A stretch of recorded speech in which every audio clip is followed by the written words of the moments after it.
बोलो भाई मेरी बातें समझ में आ रही है कि नहीं आपको? तवज्जो से सुने मेरी बात। हमारे नौजवानों के हाल ये है, आजकल नाम भी दो दो रख रखे हैं, दो दो। एक साहब का नाम है अब्दुल रहमान। हमने कहा भाई साहब आपका क्या नाम है? हजरत लोग वैसे नाम तो मेरा बड़ा बड़ा अच्छा अच्छा था अब्दुल रहमान, लेकिन लोग मुझे प्यार से पप्पू कहते हैं। एक साहब का नाम है अली। हमने कहा भाई साहब आपका नाम? हजरत लोग मुझे राजू कहते हैं। एक साहब का नाम है हुसैन। हमने कहा भाई साहब आपका नाम? हजरत लोग मुझे शानू कहते हैं। एक साहब का नाम है हुसैन। हमने कहा आपका नाम? हजरत लोग मुझे प्यार से गुड्डू कहते हैं। एक साहब का नाम अब्दुल कादिर। हमने कहा भाई साहब आपका नाम? हजरत लोग मुन्ना कहते हैं, मुन्ना। अमर कब तक मुन्ना गुड्डू शानू पप्पू बने रहोगे? अगर बाप ने नाम मोहम्मद रखा है और 1 लाख भीड़ में खड़े हो और कोई पूछे कि नाम क्या है, तो शान से बताया करो मेरे बाप ने मेरा नाम मोहम्मद रखा है। उसमें क्या मुसलमान बनने की जरूरत है?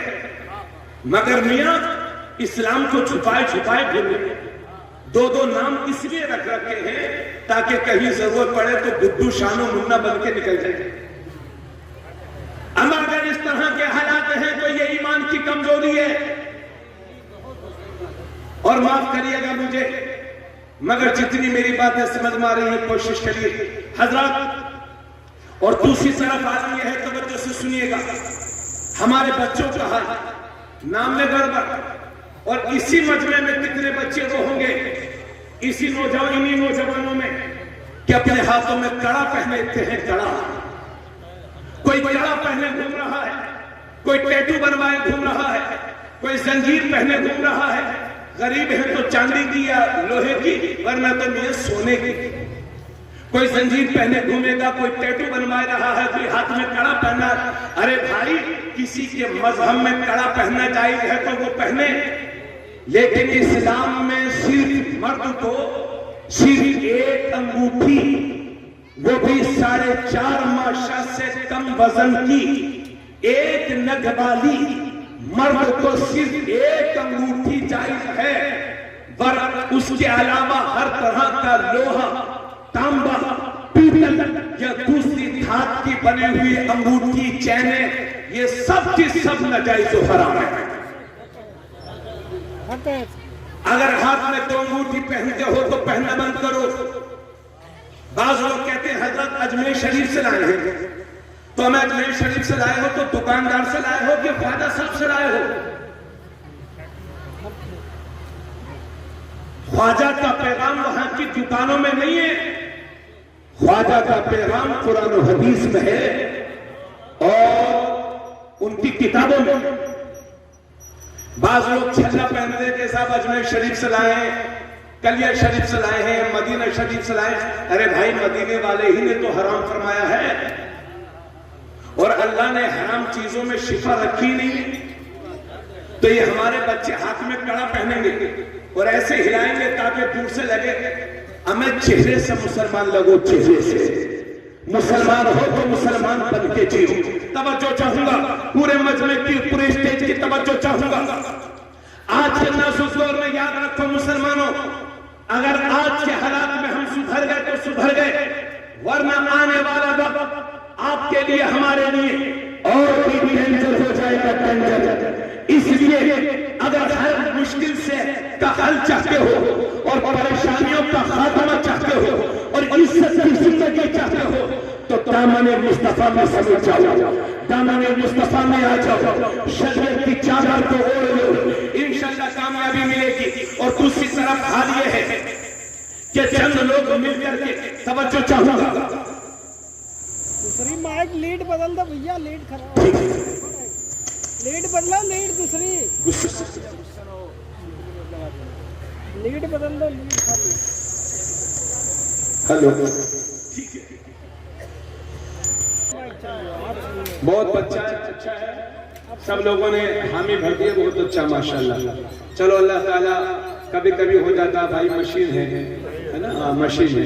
कोई आदमी नहीं चाहता कि 4 आदमियों में हमारी बेइज्जती हो या हमारा काम सही नहीं हो। मशीन है, कोई बात नहीं है। तो आप तवज्जो से अगर हल्के से आप बात सुने और अमल हो गया तो जल्द से कामयाब। मैं ये कह रहा था कि चंद लोग मिलकर के हमारे बच्चों को जबरदस्ती घेर लेते हैं।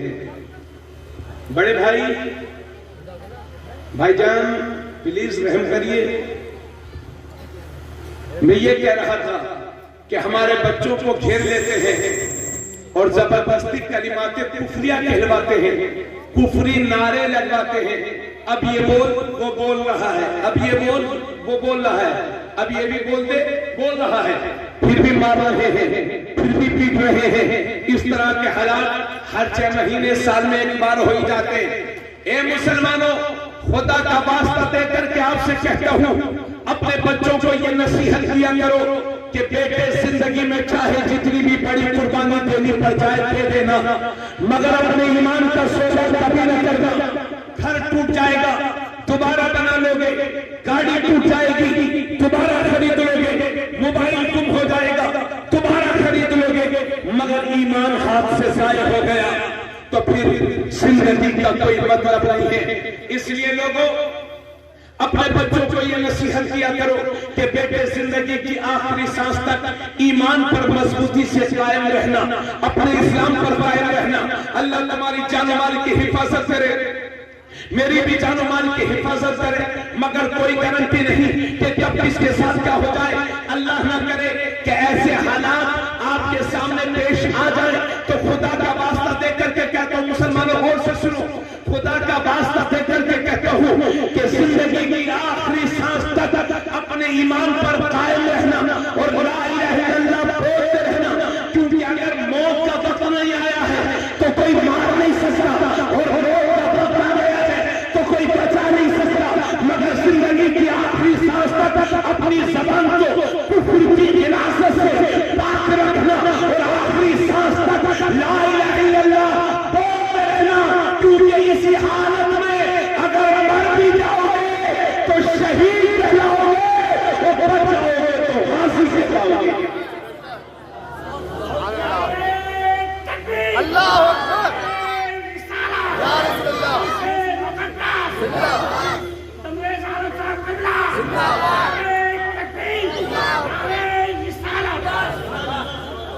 और एक मसला भी सुनो, एक मसला सब लोग मेरी बात की तायीद करेंगे।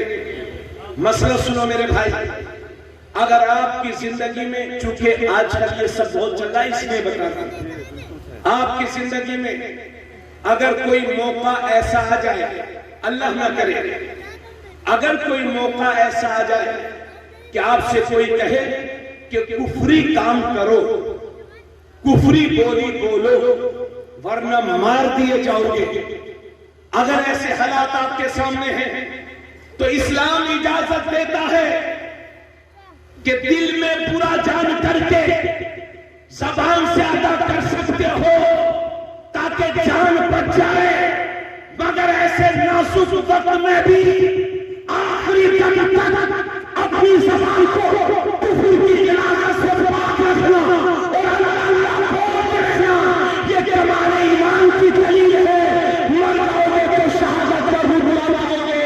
इसी वजह से जमीले ने अभी कहते हैं कि मैं मसलूमी हूं, जमीले काफिरी मरने के बाद मेरा लाशा भी कहेगा अस्सलातु वस्सलाम। ऐसे मुसलमान लोग, तुम सेकुलर बनने के चक्कर में मालूम नहीं क्या क्या कर रहे हो। अमन नेता उतने ही बनो कि जितने में आपका ईमान खतरे में न पड़ने पाए। प्रधानी चली जाएगी दोबारा आ जाएगी, मिंबरी चली जाएगी दोबारा आ जाएगी, लेकिन ईमान हाथ से जाहिर हो गया तो कुफ्र की जिंदगी जिल्लत की जिंदगी है। इसलिए खुदारा अपने ईमान का सौदा कभी न करो। नाजुक वक्त है मुसलमानों, अगर आज के दौर में अपना ईमान बचा करके ले जाते हो और दुनिया से चले जाते हो ला इलाहा इल्लल्लाह बोलते हुए, तो ये बहुत बड़ी कामयाबी आपकी समझी जाएगी। हजरत यही गुजारिश करने के लिए आपसे आया हूं, इसलिए मैं कहीं कहीं पिछले 2 महीने से ये जुमला कह रहा हूं, ए मुसलमानों, अपनी जान बचाने से ज्यादा अपने ईमान बचाने की कोशिश कीजिए। मजमे से कोई एक साथ खड़े होकर के जरा बेहतरीन नारा लगा दे ताकि ताजगी पैदा हो जाए। नारे तकबीर, सब लोग मिलकर बोले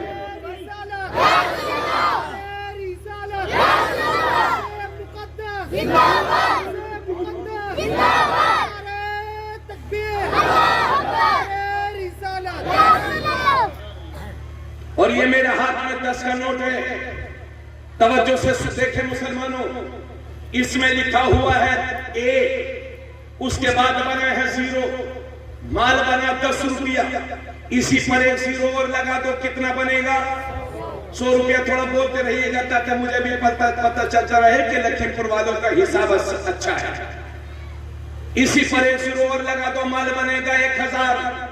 उसी पर एक 0 और लगा दो, माल बनेगा 1,10,000। उसी पर एक 0 और लगा दो, माल बनेगा 1 लाख।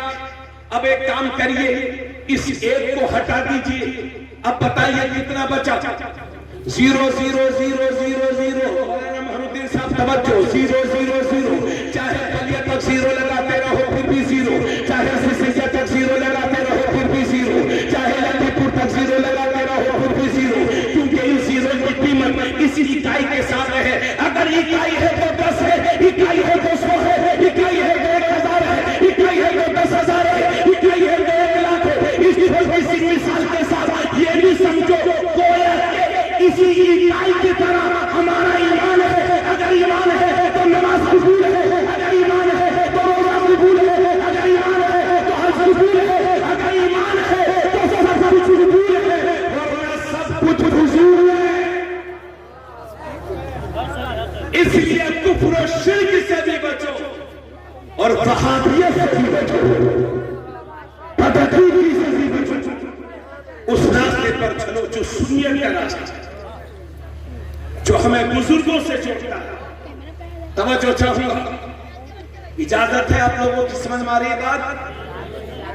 अब जरा गौर फरमाए। ईमान में पुख्तगी के बाद एक मुसलमान के लिए जो सबसे ज्यादा जरूरी है वो है 5 वक्त की नमाज। बोलो सुभान अल्लाह। सभी लोग सुने मेरी बात को। ये हमारे हजरत मौलाना फैजानुल हक साहब हैं, ये मेरे अजीज हैं, मेरे शागिर्द भी हैं। अगर ये मुझसे कान में कहें कि हजरत इस बात को बोल दीजिए, मैं इनकी बात ना मानूं, तो फिर दोबारा कहेंगे हजरत ये बोल दीजिए, फिर भी मैं ना मानूं, तो ये तीसरी बार कहेंगे हजरत मैं ये कह रहा था कि ये भी बोल दीजिए, फिर भी मैं ना मानूं, तो बोलो ये नाराज होंगे कि नहीं? भले से मेरे शागिर्द हैं, लेकिन इन्हें लगेगा कि हजरत ने मेरी बेइज्जती कर दी, मेरी बात पर अमल नहीं किया। अगर ये एक बार कहे और मैं ना मानूं तो ये नाराज हो जाए, तो सोचो तो सही, मेरा रब मुख्तलिफ